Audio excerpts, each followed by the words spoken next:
વિસાવદરની વિધાનસભા પેટા ચૂંટણી મામલે કોંગ્રેસ કરશે જનસભાઓ। જ્યાં ઉમેદવારો ફોર્મ ભરે તે પહેલા આવતીકાલે જનસભાઓ કરશે।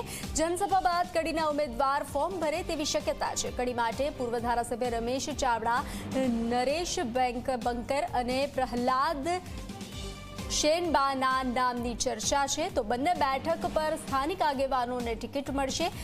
આજે મોડી સાંજ સુધીમાં ઉમેદવારોને જાણ કરવામાં આવશે। વિસાવદરમાં રવિવારે કોંગ્રેસને જનસભા યોજશે। વિસાવદર બેઠક પર સોમવારે કોંગ્રેસના ઉમેદવારો ફોર્મ ભરશે। વિસાવદર માટે 5 નેતાઓએ દાવેદારી કરી છે, તો કોંગ્રેસ જનસભાઓ કરશે।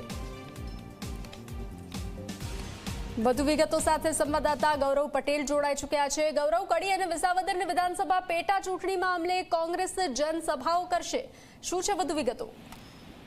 બધી વાત કરીએ તો કડી અને વિસાવદર વિધાનસભાની પેટા ચૂંટણી માટે કોંગ્રેસે પોતાની કમર કસી લીધી છે।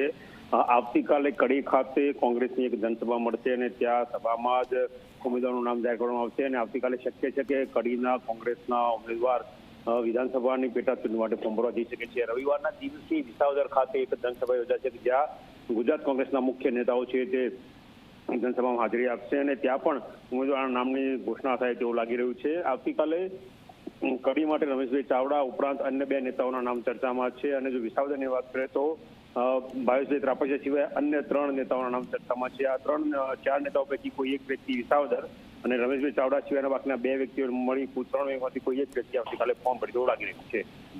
જી ગૌરવ, જાણકારી સાથે જોડાવા બદલ આભાર।